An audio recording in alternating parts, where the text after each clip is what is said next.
Assalamualaikum warahmatullahi wabarakatuh. Waalaikumsalam warahmatullahi wabarakatuh.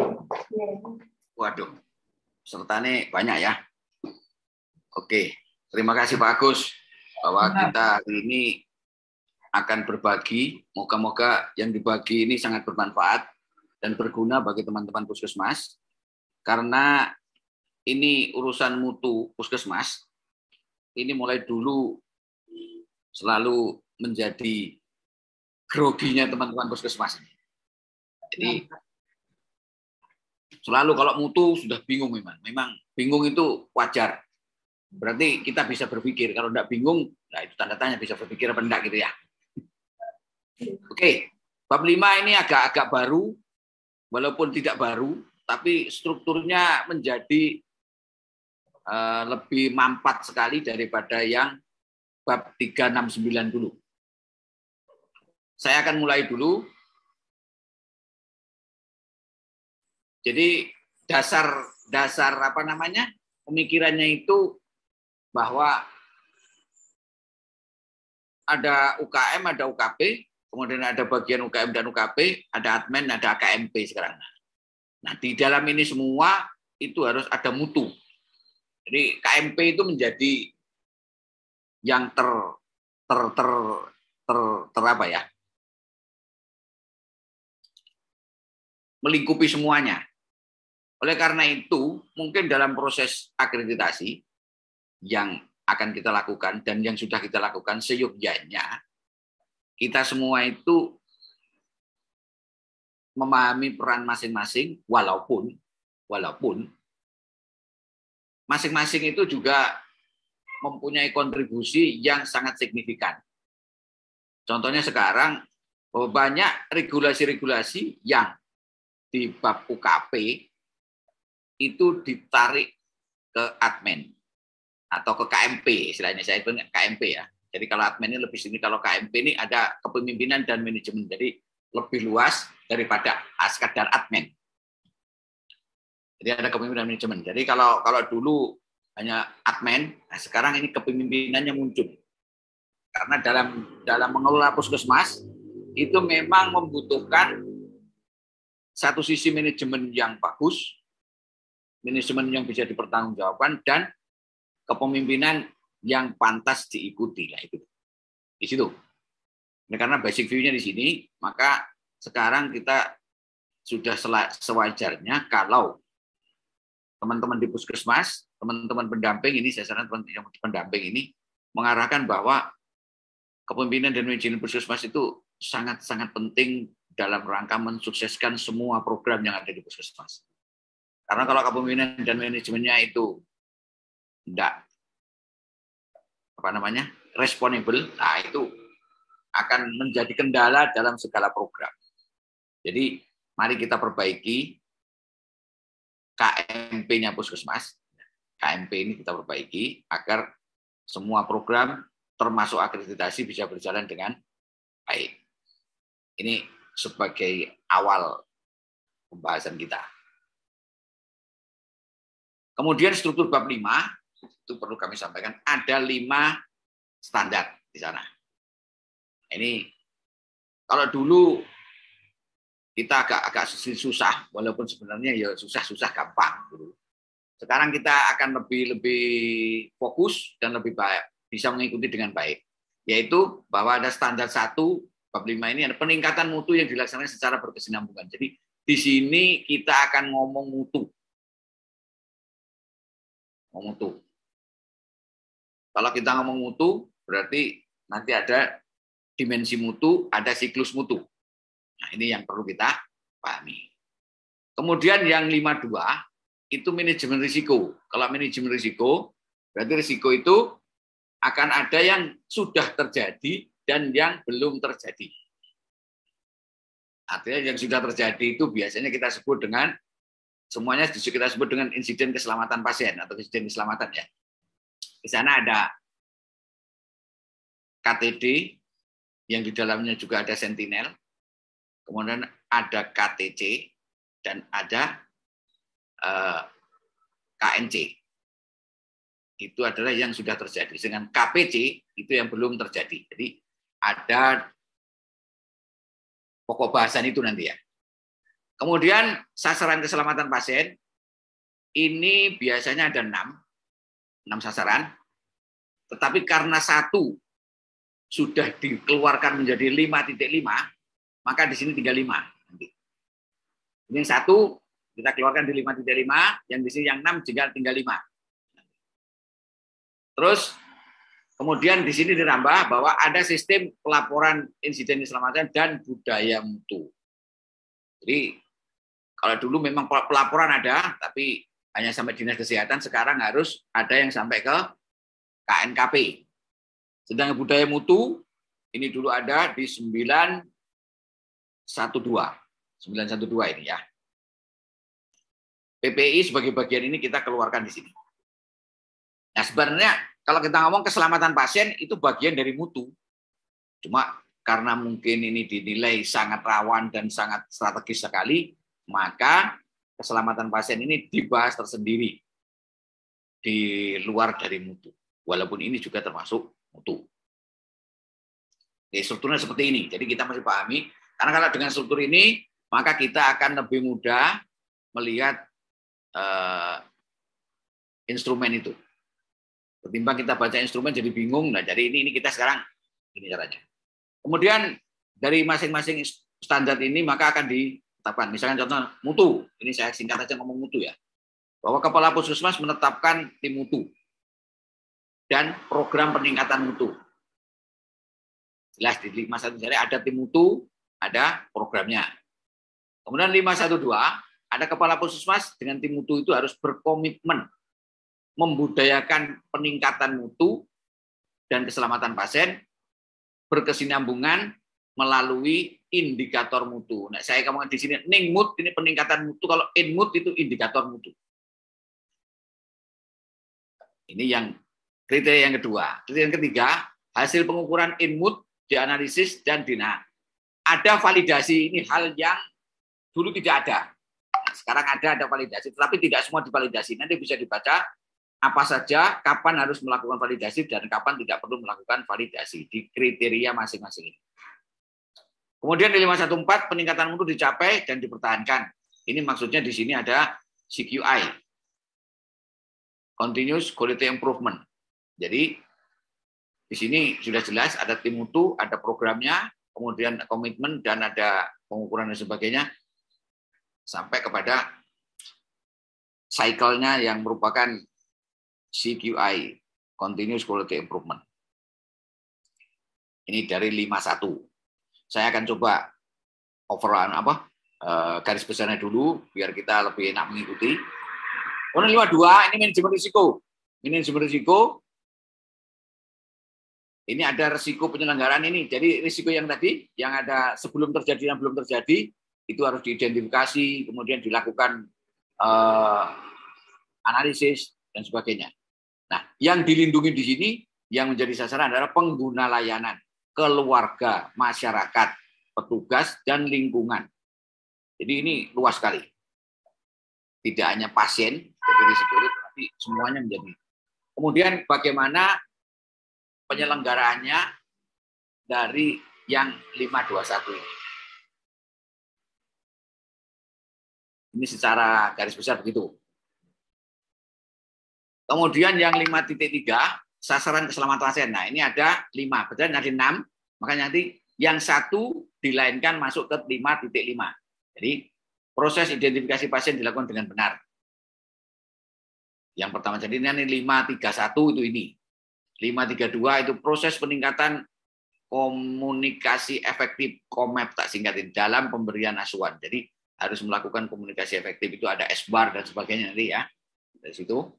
Terus proses meningkatkan keamanan obat yang dipersuadai, ini biasanya ada high alert dan LASA ini yang terkait di situ. Tindakan medis itu harus tepat pasien, tepat sisi, dan tepat prosedur, ini yang keempat. Yang kelima, mengurangi risiko pasien jatuh, ini sebenarnya keenam. Yang kelima itu PPI, jadi mengurangi risiko infeksi.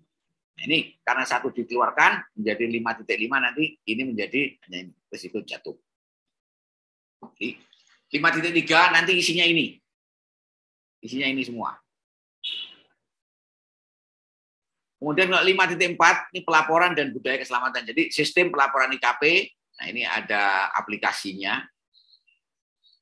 termasuk mana yang masuk ke KNKP dan mana yang tidak masuk ke KNKP. Kemudian 542 perilaku mutu dan ini dulu muncul kalau di bab 9 ada 912. Jadi di 912 itu 542 ini. Nah, 5.5 ini isinya PPI. Nah, di sini baru yang ini keluar ada di sini bahwa 551 itu regulasi PPI harus dibuat. Regulasi PPI. Kemudian 552 itu identifikasi risiko infeksi. Jadi bagaimana melakukan identifikasi, kapan dan sebagainya, ada yang perlu dibaca di pokirnya, pokok pikiran. 553 pelaksanaan upaya mengurangi risiko infeksi. Bagaimana caranya? Yang 554 hand hygiene. Ini sudah biasa. Yang 555 ini yang harus kita waspadai karena ini termasuk nanti menyangkut yang namanya pandemi COVID ada di sini. Jadi untuk teman-teman semuanya, apa namanya itu, dokumen-dokumen yang terkait dengan COVID itu bukan dilupakan, tapi harus dilakukan pendokumentasian segala kegiatan mulai dari regulasi sampai dengan baik. Karena akan masuk di penanganan outbreak ini. Dan outbreak yang lain nanti kalau ada. Sementara yang mungkin di COVID adalah ini. Ini kira-kira garis besarnya bab 5 sekarang, yang isinya mutu dan keselamatan itu, garis besarnya itu. Dengan demikian, maka saya harapkan para pendamping itu sudah terpola bahwa oh jadi bab 5 nanti begini. Dengan apa yang kami sampaikan ini, garis besarnya akan lebih bisa lebih dipahami. Kemudian ada beberapa hal yang perlu kami ingin sampaikan agar kita lebih mudah memahami. Peningkatan mutu dilaksanakan ini 5.1 ya. Kita mulai 5.1. Nah, kita perlu memahami ini. Ini saya buat sekedarnya, moga-moga bisa membantu. Disinilah yang namanya siklus mutu kira-kira. Untuk memahami, melaksanakan mutu agar tidak bingung membaca EP. Ini saya coba buat satu lembar ini. Jadi, untuk kita bisa melaksanakan mutu, maka kita harus belajar mutu dulu. Kita mesti tahu apa itu mutu, apa itu dimensi mutu, bagaimana indikator mutu. Jadi kita mesti membaca dulu, belajar dulu, agar kita tahu. Nah, setelah kita tahu, maka kita akan berkomitmen bersama bahwa kita akan meningkatkan mutu. Jadi komitmennya ini bukan komitmen omong kosong, tapi komitmen yang disadari oleh pengetahuan. Bukan hanya sekedar tanda tangan berdarah, tetapi ditanya apa? Ya pokoknya mutu. Makanya harus belajar dulu. Agar kita paham dan kita tahu apa yang kita komitmenkan itu. Banyak kita jumpai, mereka membuat pedoman mutu, tebal-tebal, pedomannya, ditanya tidak ngerti isinya. Apa isinya pedoman mutu? Yaitu Pak. Nah, itu sama dengan kalau saya sering ada orang ujian tugas akhir itu, ujian skripsi, katanya dosen itu ngomongin gini, semua yang kamu tulis ini memang banyak dan semuanya ada kecuali yang penting. Nah itu susah itu. Jadi, makanya komitmen ini dasarnya harus memahami. Kalau sudah komitmen, maka kita baru bisa membentuk tim mutu.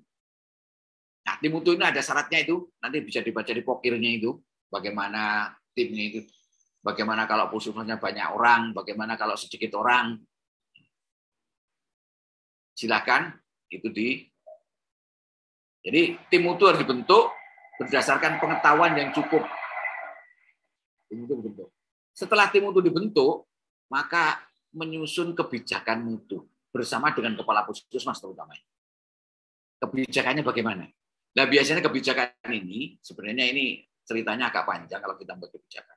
Kebijakan itu akan dibuat berdasarkan analisis internal dan eksternal. Atau yang terkenal sekali itu analisis SWOT. Gitu. Baru kebijakan ini bisa kita buat.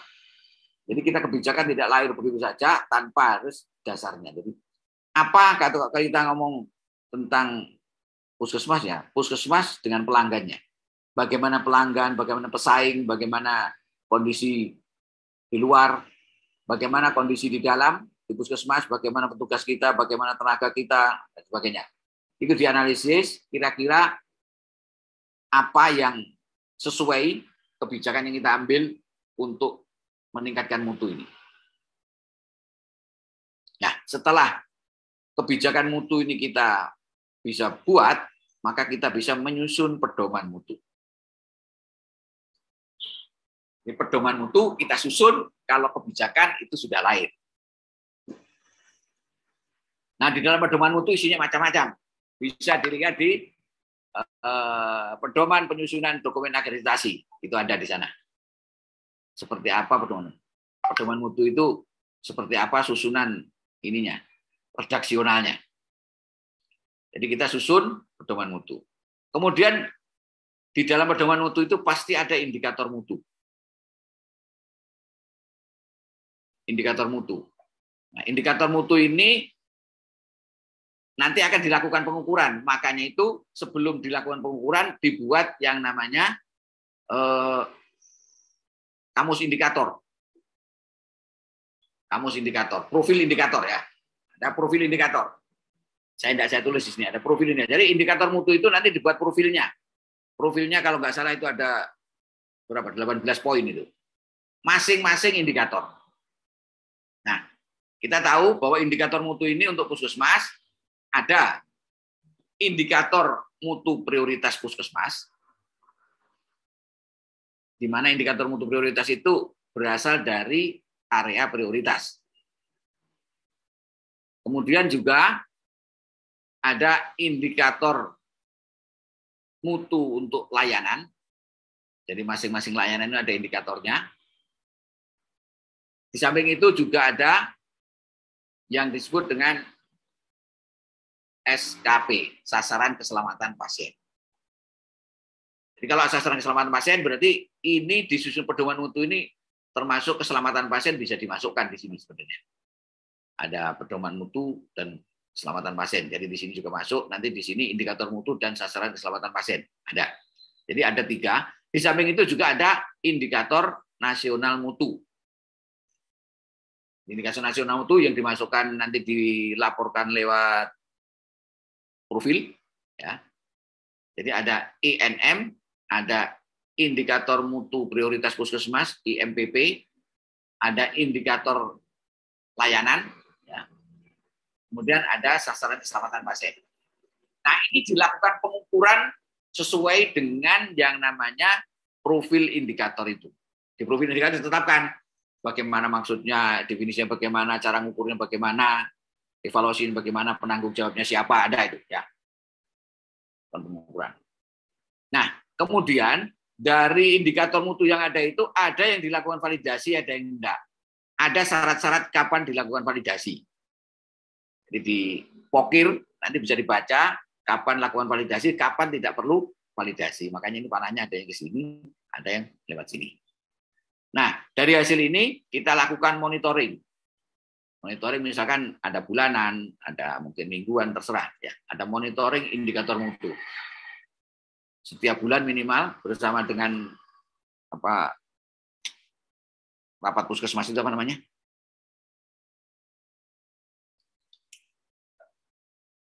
Yang bulanan itu ya, rapat puskesmas itu. Sana. Nah, beberapa bulan kalau sekarang disyaratkan bahwa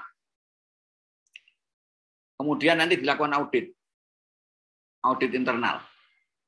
Dan ketika di dalam puskesmas ada audit internal, maka di luar mesti dilakukan survei kepuasan pelanggan. Ini bersama-sama. Nah, sekarang kalau ada ketentuan yang lain, bisa ini kadang ada yang 3 bulan sekali, ada berapa. Tetapi yang ideal memang sementara di dalam puskesmas dilakukan audit, di luar dilakukan survei kepuasan. Hasilnya ini nanti, hasil audit, hasil survei bersama monitoring, ini akan dibawa ke RTM. Ada yang ngomong PTM, pertemuan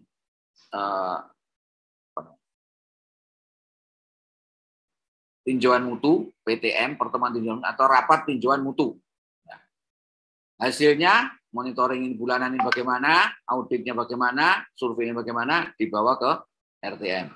Dari RTM ini nanti akan menghasilkan rekomendasi RTM. Rekomendasi RTM akan dipakai untuk meninjau ulang kebijakan mutunya bagaimana. Kebijakan mutu nanti akan masuk ke pedoman mutu dan seterusnya. Mungkin bahkan ke bentuk tim mutu juga kemungkinan karena mungkin orangnya bertambah ini dan sebagainya. Tapi ini adalah nanti akan bersiklus terus-menerus. Ini yang makanya kami sebut dengan siklus mutu.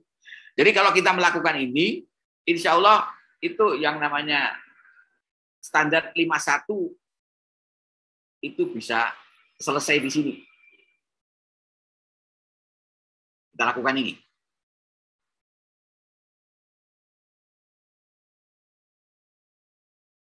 Kira-kira demikian untuk mutu. Satu slide untuk sekian banyak. Ya. Harapan kami ini jembatan untuk mempermudah kita dalam memahami instrumen. Kami ingat lagi bahwa sekarang ada validasi. Ya, kalau dulu tidak ada. Sekarang ada validasi. Moga-moga nanti instrumen yang keluar tidak banyak berubah dari yang sekarang ini. Moga-moga. Oke, ini adalah siklus mutu yang perlu kita lakukan. Yang lain-lain nanti tentang profil indikator dan sebagainya bisa dipelajari.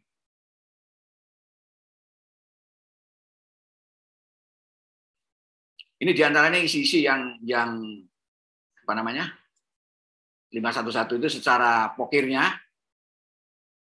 Jadi ruang lingkup mutu itu admin, UKM, UKP. Struktur organisasi itu ada tim mutu, PJ mutu, ada koordinator mutu yang menyebutnya, ada KP ini dan sebagainya. Ada pedoman tim peningkat mutu puskesmas ya. Pedoman TKM puskesmas ya. Bukunya ini ya. Ada sekarang sudah ada ininya yang dari Kementerian Kesehatan bahwa ada pedoman TKM puskesmas ini. Bisa di-download pedoman TKM-nya. Nah, tentang bagaimana banyaknya orang itu bisa disesuaikan dengan kondisi puskesmas masing-masing. Ada yang mutu meliputi semuanya, ada yang kita bagi-bagi mutu sendiri, keselamatan pasien PPI sendiri, Menri sendiri. Disesuaikan dengan sumber daya yang tersedia di puskesmas. Nah, ini beberapa syarat tentang PJ mutu ini. Kalau ada, kalau tidak ada, ya bagaimana sesuaikan dengan keadaan. Tugasnya kegiatan mutu puskesmas berkesinambungan. Jadi ini diantaranya yang kita mesti menetapkan di 511 ini, kebijakan, pedoman, prosedur, diantaranya.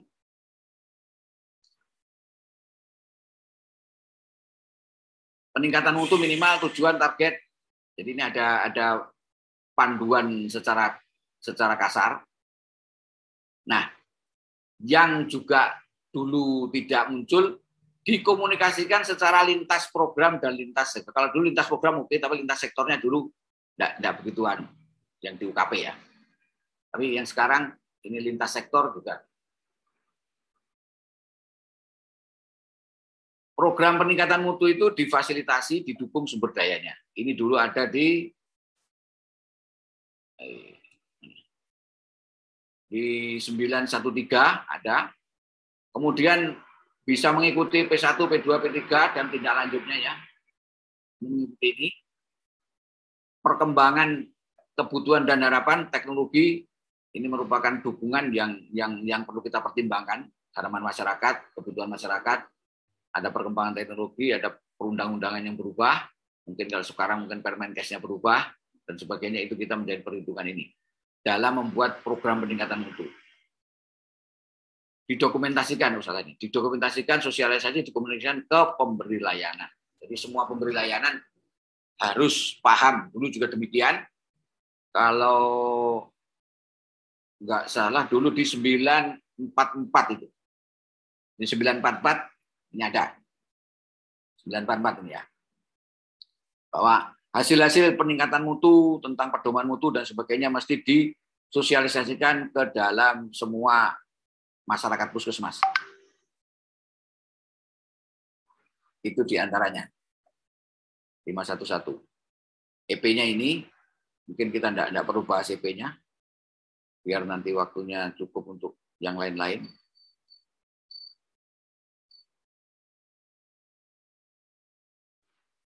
Nah, ini yang area prioritas 512. Area prioritas ini dulu kalau kita lihat di 921. 921. Area prioritas. Nah, sekarang area prioritas itu tidak sebisa mungkin itu yang melibatkan KMP, UKM, dan UKP. Yang sekarang diupayakan ini, misalkan kalau dicontohkan di apa namanya, di Pokir itu dicontohkan misalkan tentang program TB, karena TB itu menyangkut pengobatan di UKP, pengobatan termasuk masyarakat UKM, KMP, ini termasuk bagaimana manajemen pelayanannya TB, pemberantasan TB itu. Jadi area prioritas itu tetap didasarkan itu 31P plus yang sekarang ditambah BP, bad performance. Artinya kinerjanya itu yang tidak bagus. Jadi dulu high volume, high cost, high risk, dan problem prone, ini 31P plus yang kinerjanya tidak bagus, bad performance. Ini menetapkan pakai ini. Tetapi sebenarnya kalau kita mengacu pada pernyataan-pernyataan para suhu, sebenarnya ini salah satu cara menetapkan area prioritas. Andai kata tidak pakai ini, ya diperbolehkan. Pokoknya alasannya misalkan bad performance bisa diambil, atau mungkin yang banyak keluhan dari masyarakat bisa, atau mungkin karena indikator mutunya tidak pernah tercapai, atau mungkin terjadi banyak kesalahan prosedur, ada banyak insiden keselamatan. Kita bisa menetapkan berdasarkan itu, selain berdasarkan 31P. Area prioritas, nah, setiap tahun masalah kesehatan ini. Jadi ada dikatakan bahwa dilakukan perbaikan dan kriterianya ditetapkan. Nah, biasanya ini kalau kita membuat perbaikan kriteria area prioritas ini, pertama area prioritas yang sudah ditetapkan, maka di situ kita akan melakukan analisis masalah yang muncul di situ. Identifikasi masalahnya apa? Nah, dari identifikasi masalah itu nanti bisa muncul, bisa dibuat kriteria perbaikannya bagaimana. Misalkan di situ, di area itu terlalu banyak keluhan, maka menurunkan keluhan itu bisa menjadi kriteria sukses yang kita tetapkan. Misalkan 1 bulan mendapat keluhan 10, kita akan turunkan 1 bulan mendapat keluhan 2. Nah, ini menjadi kriteria suksesnya itu. Misalkan seperti itu. Jadi di area yang sudah ditetapkan, kita analisis, kita lakukan identifikasi masalahnya dulu. Dari masalah itu akan bisa dibuat untuk ini. Kemudian dari masalah itu, kalau kita lakukan penguraian, diurai, dilakukan analisis, maka akan muncul nanti bagaimana akar penyebab masalahnya. Jadi akar penyebab masalah itulah yang akan kita lakukan untuk melakukan perbaikan. Jadi berdasarkan akar penyebab masalah, kita bisa lakukan perbaikan. Berdasarkan masalahnya, kita buat kriteria kesuksesannya. Nah, tadi yang kami menetapkan bahwa puskesmas itu ada IMPP, prioritas masalah. Jadi indikator mutu prioritas puskesmas ini berdasarkan area prioritas. Jadi area prioritas ini kita bisa menetapkan IMPP-nya. Kemudian IMPROG, indikator mutu program ini, prioritas program. Ini ada di INM, indikator nasional mutu, dan plus SKP. Itu 512.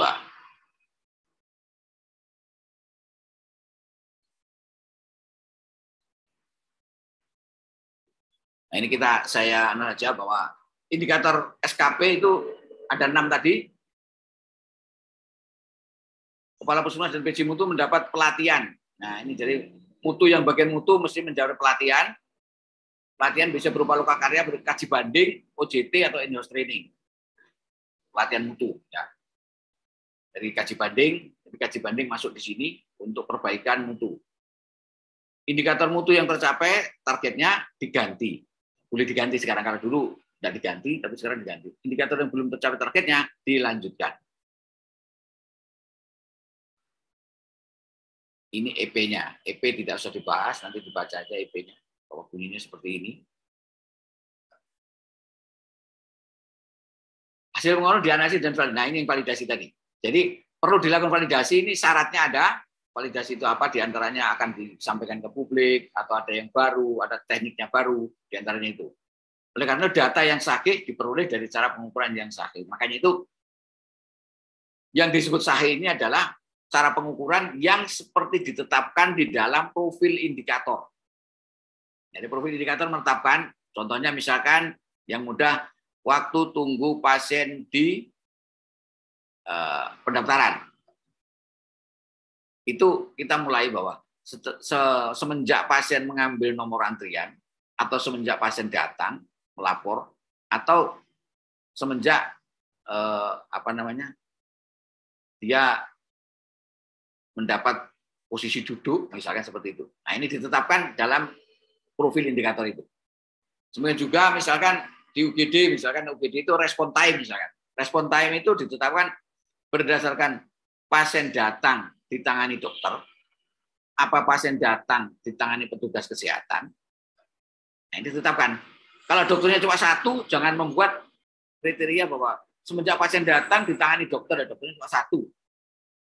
Artinya itu tidak relevan dengan kondisi di puskesmas itu. Makanya itu perlu menetapkan profil indikator itu.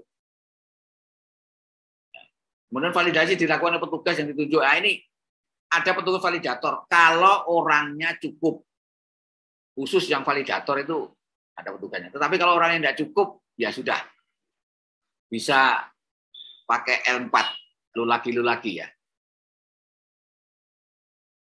Data dianalisis, dari informasi, kesimpulan untuk keputusan. Jadi data-data yang dilakukan pengukuran input ini jangan hanya sekedar sudah diukur selesai, tapi harus dianalisis.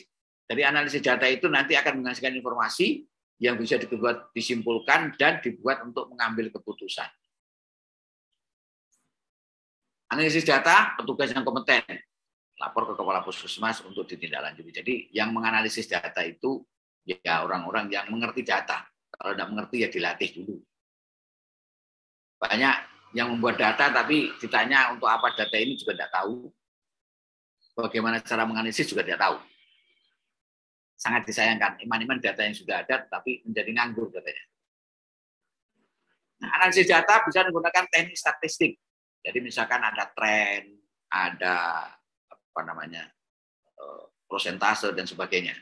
Disesuaikan dengan kebutuhan dan berdasarkan karakteristik layanan. Jadi karakteristik layanannya seperti apa yang cocok ini dengan analisis bagaimana.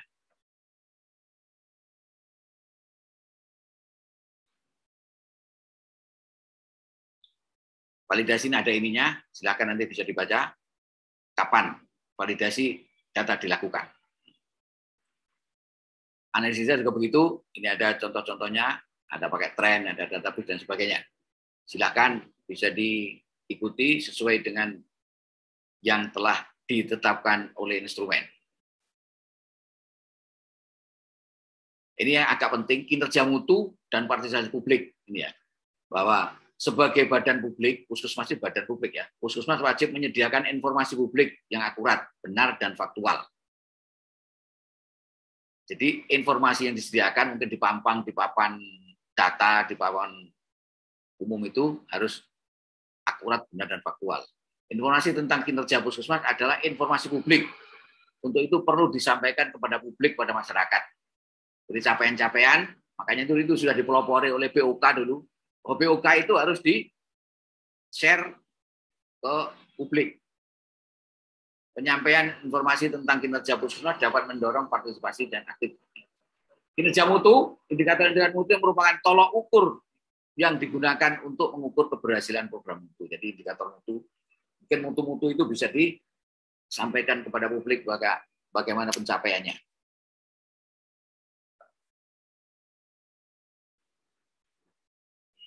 Ini sebagian dari 513, sebagian dari siklus mutu tadi, maka saya tidak menjelaskan lagi.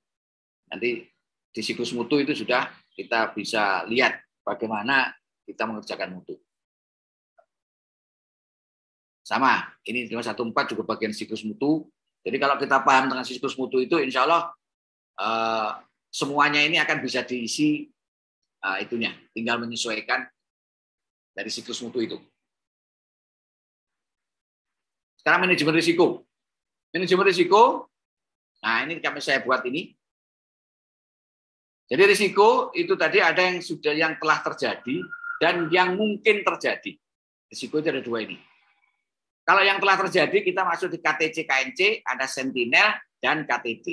Ini dilainkan. Kalau KTC, KNC kita lakukan RCA, Sentinel juga dilakukan RCA. Cuma bedanya di sini kalau RCA nanti masuk di register, kemudian ada perbaikan layanan bagaimana. Setelah diregister, masuk di registernya, dilakukan RCA, masuk di register, lah ini perbaikan layanan bagaimana. Kalau yang Sentinel RCA, register, masuk ke KNKP. Tapi juga ini harus dilakukan perbaikan layanan. Biasanya ini Sentinel ini sesuatu yang menyebabkan fatal, cacat tetap atau kematian dan sebagainya. Nah, di samping itu, ini sebenarnya kalau terjadi yang ini, yang Sentinel, yang KTD ini juga bisa masuk di audit klinis. Tapi sekarang audit klinis kelihatannya tidak begitu muncul di bab 3. Jadi audit klinis itu melakukan ini. Ini masuk KNKP ya ini ya. Nah, kalau yang mungkin terjadi itu KPC. Masuk register, kemudian dilakukan FMEA. Dilakukan manajemen risiko. Artinya perbaikan berdasarkan manajemen risiko. Kalau kita mau manajemen risiko, ada yang risiko itu bisa dihindari, ada yang bisa diminimalisirkan, ada yang bisa mungkin dihilangkan, atau mungkin dipindahkan. Dipindahkan contohnya yaitu BPJS misalkan ya. Negara wajib memelihara kesehatan masyarakatnya.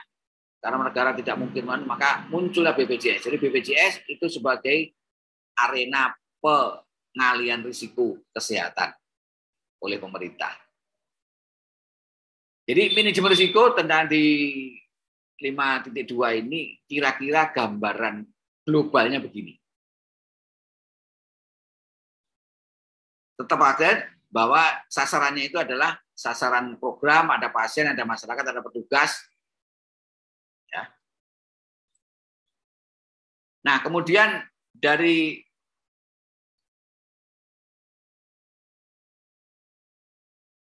kalau kita lakukan RCA, mungkin ini sekedar mengingatkan, saya hanya sekedar membuat ini, mungkin tidak sesuai dengan kaidah-kaidah Bulkonah, tidak masalah, tapi hanya sekedar mengingatkan bahwa kalau ada insiden, itu mesti dicatat. Jangan lupa, dicatat. Celakanya yang seringkali ini, tentang insiden ini, ada insiden tapi tidak mengerti. Sehingga tidak tercatat, karena tidak paham. Makanya mesti belajar bagaimana itu insiden. Apa itu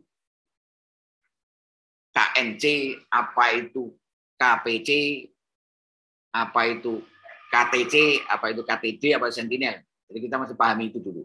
agar kita tahu dan bisa mencatat. Karena kalau tidak tahu itu ya tidak ngerti dan tidak tercatat. Nah, yang tercatat ini insiden ini ya, ada tidak cedera. Kalau ada cedera, maka harus ditangani cederanya. Harus ditangani. Kemudian dilakukan investigasi. Kalau tidak cedera, juga dilakukan investigasi ini ya. Kemudian dalam investigasi ini kita harus bisa menyusun kronologi. Bagaimana kronologi kejadiannya itu. Nah, disinilah nyusun kronologi ini perlu tingkat kejujuran yang tinggi. Kalau ada sedikit yang disembunyikan, mungkin kita tidak akan bisa mengetahui nanti. Dalam analisis tidak bisa menentukan kausanya. Kalau ada yang disembunyikan. Makanya itu kronologi ini harus penuh dengan kejujuran.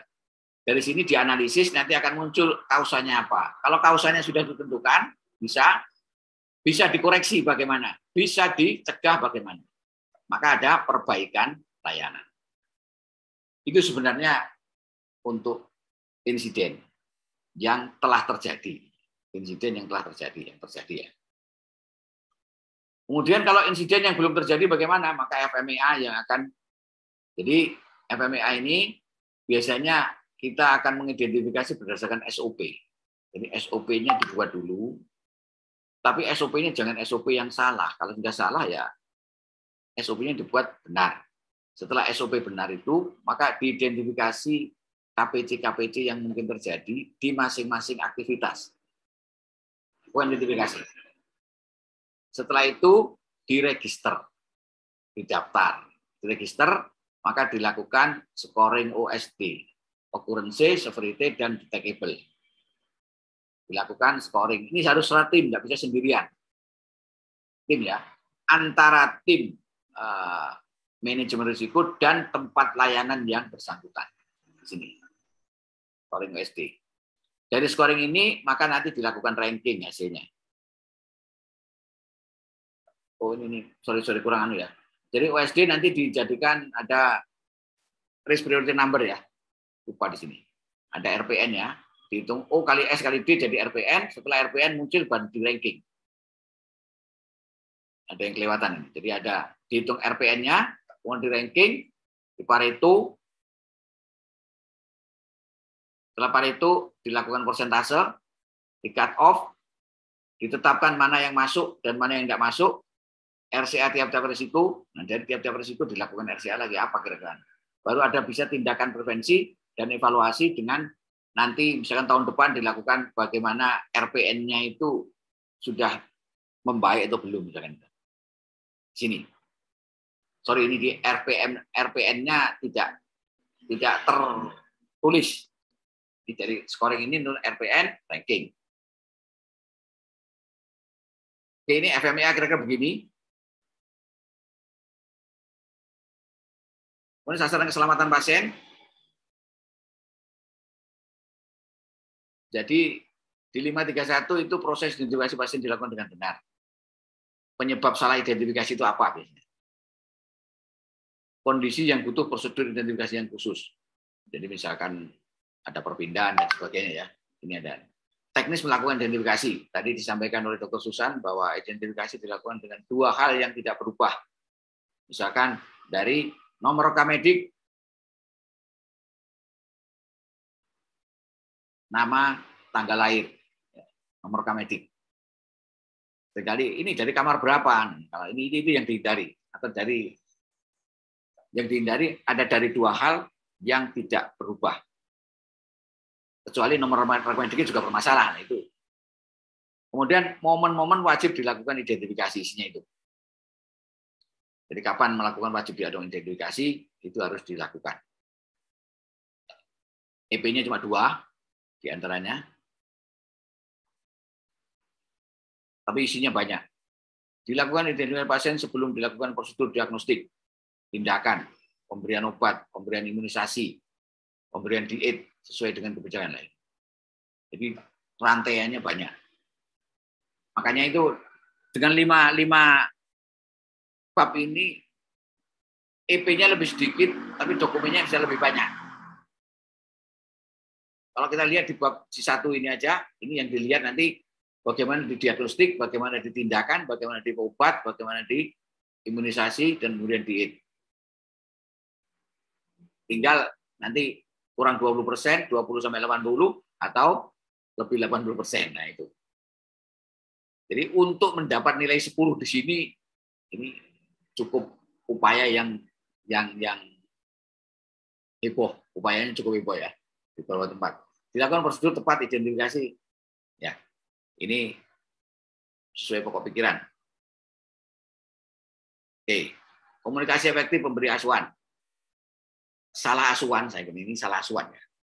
Bukan salah asuhan dalam arti buku karangannya Abdul Muiz. Ya. Salah asuhan karena tidak melakukan komunikasi efektif. Kapan terjadi ini? Ada di pokok pikirannya itu, penerima pesan harus paham terhadap pesan yang disampaikan. Caranya bagaimana? Ada tekniknya. Momen rawan kesalahan dalam komunikasi. Ada beberapa, misalkan telepon dan sebagainya itu ya. Prosedur meminimalkan miskomunikasi, yaitu dengan SBAR, dengan TBK. Penyampaian hasil pemeriksaan dengan nilai kritis. Hati-hati, jadi kalau nilai kritis, itu penyampaiannya harus benar, nanti bisa salah tindakan. Edukasi meningkatkan kompetensi komunikasi. Mungkin itu isinya 532 dengan EP 3 ini. Keamanan obat. Jadi kesalahan obat bisa menjadi cedera pasien, bahkan bisa kematian. Kebijakan untuk obat yang rawan terjadi kesalahan, yaitu biasanya high alert atau LASA. Ini yang kita perlu hati-hati. High alert atau LASA. Ya. Model 534, ini tentang tindakan medik, harus tepat pasien, tepat sisi, dan tepat prosedur. Oleh karena itu ada universal protokol medical procedure. Ada proses verifikasi pratindakan, sebelum tindakannya harus diverifikasi benar, apakah benar orangnya, apakah ini yang mau diperiksa, yang mau dilakukan tindakan, bagaimana SOP-nya, penandaan sisi yang akan dilakukan tindakan. Ini kalau misalkan ada kanan kiri, tangan kanan tangan kiri, gigi kanan gigi kiri. Kemudian antara tindakan yang satu dengan yang lain itu ada time out, ada istirahat jedanya. Jadi jangan langsung masuk lagi. Jadi ada jedanya. Jeda itu gunanya untuk melakukan reidentifikasi agar tidak salah ini. Oke. Risiko pasien jatuh, kausa pasien jatuh, ini ada beberapa yang bisa menyebabkan pasien jatuh, nanti dibaca secara detail di pocketnya. Penapisan untuk mencegah pasien jatuh, ada pasien rawat jalan, ada pasien rawat inap. Ada beberapa titik-titik perhatian yang perlu kita lakukan. Itu 535 diantaranya itu. Ya. Kemudian sistem pelaporan IKP dan budaya keselamatan. Ini pelaporan ini dilakukan seperti yang saya sampaikan tadi. Ada yang cukup di lokasi, ada yang harus sampai KNKP. Itu diantaranya. Komite Keselamatan Pasien ini ya, KNKP ini. Itu nanti bisa dilihat, kalau survei mungkin nanti dilihat bagaimana bukti pelaporan KNKP-nya.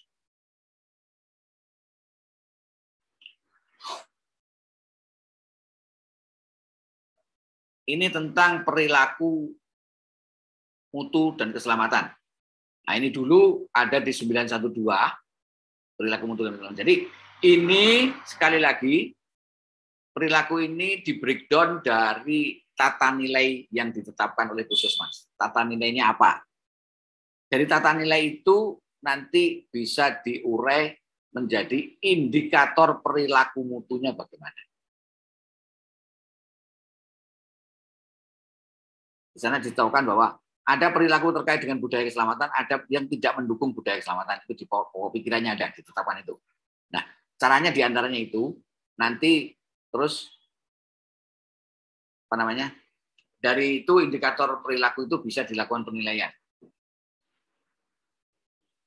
Nah, kalau ini sudah ditetapkan, yang tidak mendukung, ini kapan terjadi dan siapa yang terjadi, ada pelaporannya, dilakukan edukasi mutu klinis. Nah, bagi mereka-mereka, petugas-petugas yang dalam tanda petik melanggar, nah itu dilakukan edukasi. Jadi, untuk memberikan layanan yang bermutu, dibutuhkan petugas-petugas yang berperilaku mutu. perilaku mutu itu kalau dilakukan, dikerjakan oleh tiap-tiap petugas, maka akan muncul perilaku mutunya puskesmas. Karena semua petugasnya berperilaku mutu. Kalau dilakukan secara kumulatif terus-menerus, semua melakukan, maka nanti akan muncul yang namanya budaya mutu. Jadi munculnya begitu. Jadi dari perilaku individu, perilaku kelompok, dilakukan terus akan muncul budaya kelompok, budaya mutu. Kira-kira begitu secara garis besarnya. 5.5 PPI. PPI itu mungkin kita perlu belajar kewaspadaan ini untuk tahu. Kewaspadaan standar, ya, ada kebersihan tangan, ada pelindung diri APD, ada penyuntikan yang aman, ada kebersihan pernapasan etika batuk, ada kesehatan petugas, ada pengendalian lingkungan, pengendalian limbah, manajemen linen, penempatan pasien, dan pengelolaan alkes. Ini kewaspadaan standar tentang PPI itu. Kemudian dari sini ada ini pasien-pasien yang ini berdasarkan transmisi. Jadi kewaspadaan transmisi, ada transmisi kontak, ada transmisi droplet, ada airborne. Nanti begini yang perlu dilakukan tindakan-tindakan itu. Nah, pelaksanaan yang 551 ini pelaksanaan regulasi PPI. Jadi regulasi PPI itu harus dibuat. Puskesmas menyusun rencana. R, ada R di sini. Biasanya di UKP itu jarang R-nya banyak. R-nya ada di bab 1 yang banyak. Yang di UKP, yang rata-rata di belakang itu hanya mulai dari dokumen, observasi, wawancara, ini itu. DOE-nya. R-nya ada di bab 1. Jadi di sini regulasi PPI dilaksanakan. Harus membuat regulasi. Saya tidak menjelaskan sampai ke EPEP-nya, ya, pokirnya ya. EPEP-nya ada 2 ini, Puskesmas menyusun rencana, dilakukan pemantauan. Ya sebenarnya mirip dengan mutu, karena ini memang bagian dari mutu. Siklus mutu, siklus ini mirip. Identifikasi risiko infeksi untuk melakukan strategi. Jadi membuat strategi bagaimana agar kita meminimalkan risiko infeksi. Sasarannya ini pasien, keluarga, pengunjung, petugas, masyarakat. Pencegahan infeksi, kewaspadaan isolasi, ada kewaspadaan isolasi, ada standar, ada kewaspadaan berdasarkan transmisi. Penggunaan antimikroba, bijak. Nah ini antimikroba ini kalau di puskesmas yang paling mudah itu laporannya dari farmasi itu. Ya. Tentang obat rasional, laporan POR. Bandel infeksi terkait Yankes, ini bandel-bandel ini barang baru yang perlu dipelajari. Infeksi aliran darah, infeksi daerah urasi, ini membuat bagaimana prosedur-prosedur untuk meminimalkan infeksi ini. Namanya bandel itu, ada bandel. Nanti perlu belajar lagi untuk buat bandel ini. Waspadaan isolasi, kemudian renovasi bangunan harus ada ikran. Ikran ini juga barang baru, perlu dipelajari lagi nanti. Karena itu bagian yang cukup besar tapi dimasukkan di bagian kecil. Ini diantaranya EP-nya.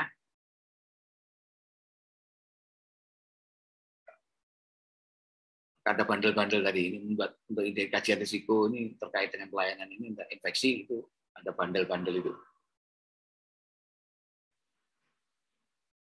Kemudian ini yang 553 Puskesmas mengurangi risiko infeksi terkait dengan pelayanan kesehatan. Yang diperlukan di sini kewaspadaan standar itu terdiri dari apa tadi yang di depan sudah dijelaskan, diantaranya ini yang harus dilakukan. Nah, ini banyak yang melakukan ini terkait dengan ini. Kebersihan tangan semua petugas, APD ini petugas yang terkait sesuai dengan peran masing-masing, etika batuk semua orang mengerjakan. Penempatan pasien dengan benar, lah ini manajemen tentang pasien, mulai pasien rawat jalan, rawat inap, bagaimana penempatannya dengan benar. Penyuntikan yang aman, ada SOP-SOP penyuntikan, dekontaminasi alat, dekontaminasi, ada tingkat tinggi, tingkat rendah, sebagainya. Pengelolaan linen, limbah, perlindungan petugas dari infeksi ini biasanya ini bisa dipantau seperti pada K3 itu. Di samping ada APD, kemudian menyusun, menyiasati ruang layanan dan sebagainya. Ada pemantauan terkait dengan K3, misalkan pemeriksaan HBsAg secara berkala, pemeriksaan HIV dan sebagainya.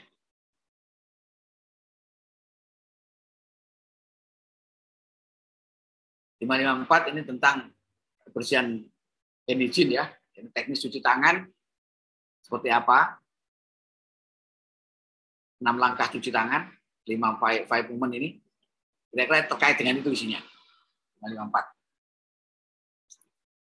Kemudian yang 555 ini terkait dengan yang namanya airborne, transmisi airborne. Ya.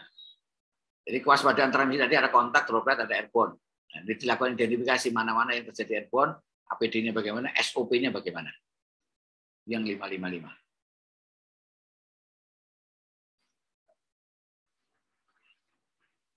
Yang 556 terkait dengan outbreak tadi, khususnya menetapkan kebijakan penanggulangan outbreak. Ada panduan, prosedur, prokes. Nah, ini kan terkait erat dengan yang sekarang terjadi. Ya. Kriteria outbreak apa saja? Ini perlu kita belajar di Undang-Undang Wabah dan Undang-Undang KLB, Undang-Undang tentang termasuk PPKM itu ya. Di antaranya itu untuk 556. Kemudian diantaranya yang outbreak itu bagaimana tindakan pencegahan langsung, ada investigasi. Ini diantaranya beberapa daerah yang butuhkan kalau terjadi outbreak itu seperti apa. Mungkin seperti itu yang kami sampaikan. Silakan. Iya, halo. Ya, oh, sudah jelas. Ya, terdengar tapi tidak jelas. Tapi bisa ditangkap, monggo silakan. Oh iya, mohon izin bertanya tentang RCA dan FMEA. Kalau kita melihat dari Permenkes nomor 11 tahun 2017 tentang keselamatan pasien itu, tentang alur pelaporan, tentang pelaporan insiden itu ada kita untuk menentukan apakah dilakukan RCA ataupun investigasi itu melihat dari hasil grading. Nah, apakah di EP yang sekarang ini seperti yang Bapak jelaskan tadi apa masih seperti itu atau seperti apa? Kemudian yang kedua tentang FMEA. Di FMEA itu mohon izin saya kurang paham tadi mengenai register risiko, apakah semua risiko yang ada itu dihitung RPN-nya, kemudian dijadikan FMEA atau seperti apa? Karena saya kurang memahami tentang itu, Pak. Apakah seluruh register risiko dijadikan FMEA atau hanya satu atau dua risiko saja yang risiko seperti apa yang dijadikan untuk bahan FMEA? Itu pertanyaan saya. Sama yang pertama di RCA tadi. Terima kasih. Oke, langsung Pak Gus. Pak Gus? Wah, bodoh macet ya. Oke, langsung Pak, monggo Pak. Ya, yang pertama tadi tentang risiko dilakukan risk grading biasanya. Ya, memang itu secara teorinya begitu ya. Ada risk grading, kemudian baru ada RCA, ada investigasi sederhana itu. Tapi intinya podo ae sebenarnya itu. Itu cuma secara teori memang begitu. Tapi intinya RCA, investigasi sederhana ya sama saja. Kalau saya lihat, jadi untuk menyederhanakan pikiran kita biar tidak terlalu rumit. Tapi kalau mau melakukan itu baik-baik saja. Dan itu mungkin lebih baik sesuai dengan teori ya. Cuman kalau yang saya sampaikan tadi itu untuk menyederhanakan pikiran kita. Bahwa sebenarnya antara investigasi sederhana dengan RCA itu ya sama saja kok. Semuanya akan melahirkan yang namanya akar penyebab masalah. Dan mungkin kalau kita pada tahapan-tahapan masih belajar awal, kadang-kadang kalau orang satu melakukan sendiri itu rasanya nggak yakin. Oh, nggak yakin saya. Nah, kalau RCA itu kan biasanya tim itu. Jadi ada beberapa orang. Nah, kecuali kalau sudah expert, nah silakan maju dengan sendirian ya. Kalau sudah expert itu adalah dan risk grading itu ada merah kuning, ada hijau biru itu ya biasanya kan. Ada investigasi sederhana, ada yang ini. boleh dilakukan itu dan itu sesuai dengan teori. Kalau saya tadi agak sedikit menyimpang teori gitu. Biar lebih mudah aja mengingatnya gitu. Praktis gitu maksud saya. Terus kemudian yang terkait dengan FMEA, jadi FMEA itu kalau dibuat semuanya ya berat, Pak. Ya, berat Bu. Mungkin kalau dulu hanya terkait dengan area prioritas misalkan. Karena kenapa kalau area prioritas itu dilakukan FMEA, dilakukan perbaikan? Karena itu dalam upaya agar percepatan perbaikan ini terjadi. Jadi diperbaiki dari segala sisi, dari segala aspek. Dari aspek masalahnya diperbaiki, dari aspek risikonya diperbaiki, sehingga akan segera pulih menjadi yang baik, menjadi baik gitu. Mungkin kalau saya boleh anjurkan karena ketentuannya memang enggak ini. Jadi ketentuannya itu di sekarang ini saya belum membaca secara detailnya. Tapi lah dulu itu disepakati bahwa yang dilakukan FMEA itu di area prioritas. Saya kira untuk teman-teman puskesmas lebih enak di area prioritas dulu lah. Area prioritas itu wajib dilakukan FMEA. Saya kira begitu, tidak semua. Tapi kalau semua harus dibuat, memang dibuat yang namanya register risikonya dibuat. Itu akan lebih baik. Karena itu menjadi sesuatu yang diperhatikan kita. Kalau kita ada waktu, ada tenaga, boleh dilakukan FMEA semua. Boleh saja. Dan memang idealnya dilakukan semua. Idealnya. Tapi kita sesuaikan dengan sumber daya yang tersedia. Itu kira-kira begitu. Mungkin itu jawaban dari kami. Moga-moga bisa menjawab yang ditanyakan. Ya, terima kasih. Izin bertanya, Dokter. Beberapa waktu yang lalu saya mengikuti pelatihan online di Murnajati, Dokter. Dijelaskan bahwa di situ tidak ada tim khusus untuk manajemen risiko. Yang ada adalah tim di mana nanti manajemen risiko itu merupakan akumulasi dari kegiatan identifikasi berisiko tinggi yang merupakan itu adalah hasil dari IKRAT dan HRA, Dokter. Jadi saya agak bingung dengan itu tadi. Di situ tadi belum dijelaskan bahwa ada kegiatan IKRA dan HRA yang akan menentukan identifikasi kegiatan berisiko tinggi, di mana nanti itu akan dilakukan, ditentukan prioritas untuk dilakukan FMEA. Terus kemarin juga dijelaskan bahwa menurut Permenkes 52 tahun 2018, di mana puskesmas itu menerapkan sistem K3, Dokter. Tadi di situ belum disinggung. Jadi saya bingung ya, kita memakai yang mana gitu. Oke, cukup pertanyaannya? Untuk kegiatan, kalau kemarin dijelaskan. Nggih, Dokter, nggih, sampun. Dari mana, Mbak? Terima kasih. Dari mana, Bu? Ibu dari mana? Halo? Dari Trenggalek ya? Dokter Meni dari Trenggalek. Meni itu kalau Jawa itu meni-meni. Gini, jadi tentang apa tadi yang pertama? Tim tentang tim risiko. Tadi dijelaskan bahwa tim-tim itu puskesmas itu membentuk, kalau orangnya cukup silahkan dibentuk sesuai dengan masing-masing. Ada tim manajemen risiko, ada tim PPI, ada tim mutu, ada tim K3 dan sebagainya itu. Kalau orangnya cukup. Kalau puskesmasnya itu L4 lu lagi ya disesuaikan dengan kondisi. Jangan memaksakan. Yang penting itu dipahami apa itu PPI, apa itu manajemen risiko, apa itu mutu, lah itu dipahami itu. Dan dikerjakan sesuai dengan EP-EP yang ada itu. Jadi bukti-bukti itunya. Itu tentang tim. Jadi tidak ada di instrumen yang kita bawakan sekarang ini tidak ada keharusan membuat masing-masing tim seperti Permenkes. Permenkes itu masing-masing kan PPI buat sendiri. Ada lagi yang risiko udah buat sendiri. Sekali lagi sesuaikan dengan petugas yang ada, sumber daya manusia yang ada. Itu yang pertama. Yang kedua tentang kemarin juga disinggung bahwa di itu mutu itu ada tim teknis mutu yang di situ disebutkan ada K3 menurut Permenkes 52 tahun 2018. Nah, di sini belum disinggung, Dokter. K3 itu nanti ada di bab 1. K3 ada di bab 1. Oh, memang. Ya, jadi di bab 1 itu ada K3 di sana. Karena K3 itu sebenarnya skopnya itu untuk petugas, tapi juga untuk ini masalahnya banyak lebih luas dari itu sebenarnya.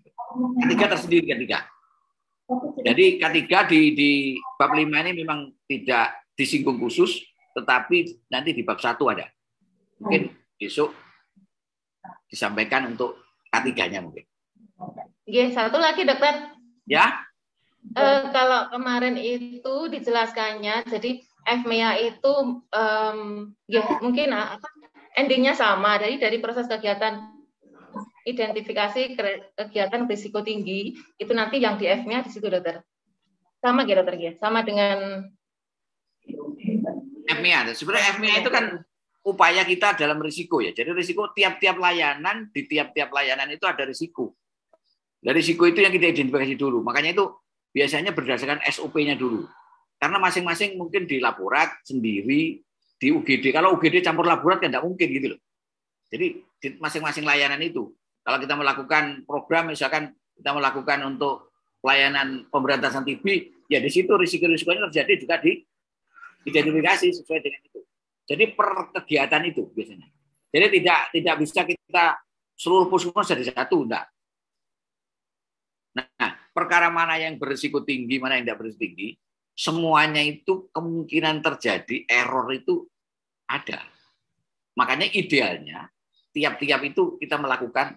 Tapi kalau kita sudah mampu semua, tapi kalau belum mampu, maka ada yang, oh ini hanya area prioritas dulu, seperti itu.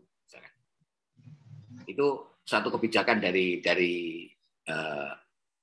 komisi akreditasi seperti itu, kebijakannya begitu. Kita mengikuti dari sana. Mungkin itu bisa menjawab. Oke, dokter, terima kasih. Tadi disampaikan tentang profil indikator. Pertanyaan saya, apakah untuk indikator mutu PKM harus membuat profil indikator mutu selain indikator mutu nasional? Yang di dalam indikator banyak sekali yang harus diisi. Terima kasih. Ya, jadi kalau ini untuk Bu Ovalia ya, Bu Ovalia ini lewat chat. Kalau di profil indikator mutu tidak dibuat profil, nanti masing-masing orang persepsinya bisa beda-beda. Makanya itu bisa itu dibuat. Nah, oleh karena itu, maka indikator mutu itu tidak harus banyak sebenarnya. Jadi berdasarkan hasil analisis tadi, analisis antara eksternal dan internal itu bagaimana yang dibutuhkan pelanggan, kebutuhan pelanggan bagaimana, dan yang bisa kita sediakan sesuai dengan sumber daya kita bagaimana. Kalau dulu indikator mutu itu penetapannya yang di 9 bab itu jelas disebabkan. Jadi indikator mutu itu ditetapkan bisa berdasarkan satu pengalaman. Kalau ada pengalamannya begini bisa menetapkan. Atau berdasarkan ini hasil kaji banding boleh. Atau berdasarkan ini apa namanya? Ada 4 lupa saya itu ya. Hasil kaji banding itu. Terus mungkin ketentuan peraturan yang ada itu bisa dibuat itu. Nah, nanti dari masing-masing indikator itu mesti dibuat profilnya, karena ada profilnya nanti persepsinya bisa beda-beda. Cara ngukurnya bagaimana, cara evaluasinya bagaimana, nah itu ditetapkan. Makanya itu kita tetapkan indikator mutu itu tidak begitu banyak, tetapi cukup mewakili bagaimana agar pelanggan itu menjadi puas, dan kita sesuai tetap standar kita jaga. Kira-kira seperti itu. Jadi dibuat tiap-tiap indikator, profil indikator. Ada lagi di dalam pedoman mutu berarti dimasukkan profil indikator, yang satu indikator ada 21 isian yang harus diisi. Mohon pencerahan, selama ini kita membuat indikator mutu mengandung input, proses, ya itu cara pemilihannya. Cara pemilihan indikator mutu itu bisa di sisi input, bisa di sisi proses, bisa di sisi output. Tetapi kalau mutu kami menganjurkan banyak-banyaklah di proses. Karena proses itu akan menentukan bagaimana perbaikan pelayanan kita. Pelayanan itu berdasarkan proses. Jadi diproses. Ya berdasarkan yang 21 isian itu sekarang. 21 isian itu diisi masing-masing. Oh ini maksudnya apa, termasuk dimensi apa dan sebagainya itu.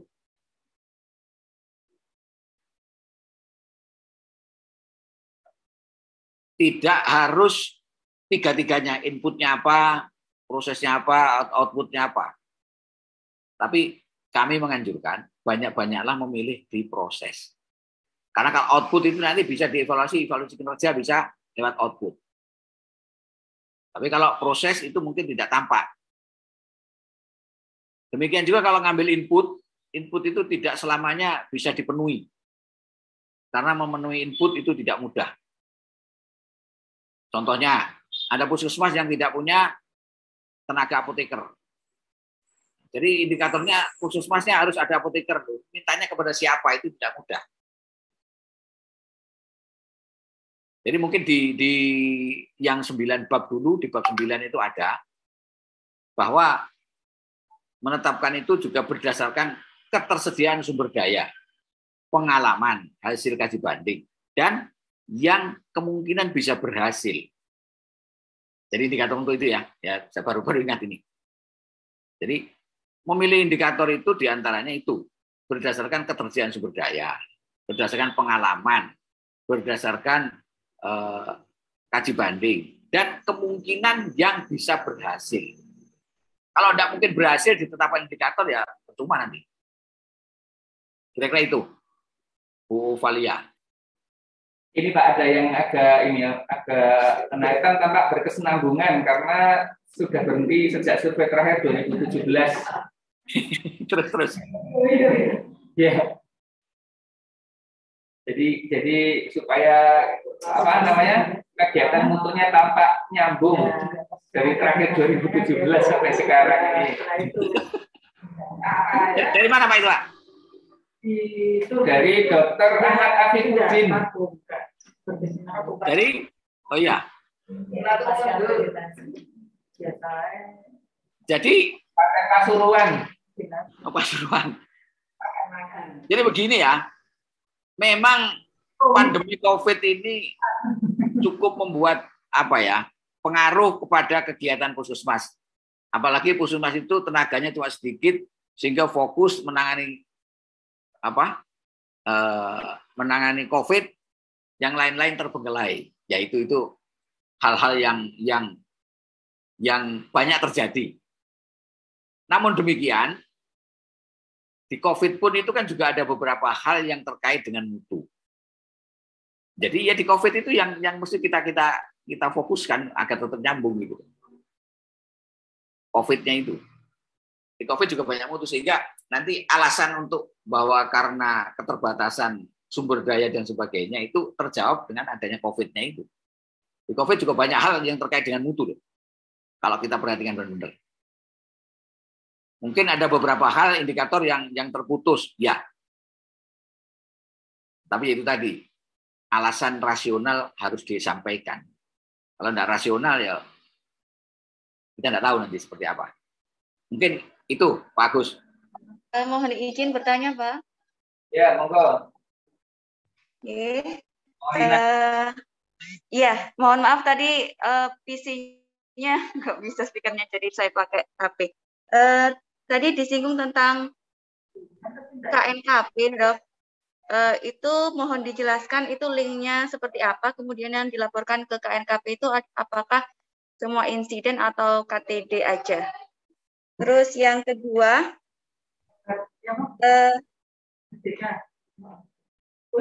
di materi tadi tidak disebutkan sama sekali tentang manual mutu. Mohon izin, apakah masih ada dokumen manual mutu itu? Yang dulu itu manual mutu itu isinya tentang profil indikator. Terus kalau misalnya memang di manual mutu itu tidak ada, profil indikatornya masuk ke mana? Apakah ke pedoman mutu? Kemudian untuk yang ketiga, untuk risk register, itu kan berdasarkan evidence base, jadi kejadian yang sudah terjadi. Berarti apakah itu kita mengambil dari laporan insiden? Matur nuwun. Gimana Bu Maulina? Yang pertama tadi tentang KNKP, Dok. KNKP. Itu ada pelatihannya, Mbak, misalnya, Pak. Oh gitu. Iya, jadi untuk Kan harus dilaporkan terus gimana ya, Dok? Nah, yang dilaporkan itu yang Sentinel dan KTD.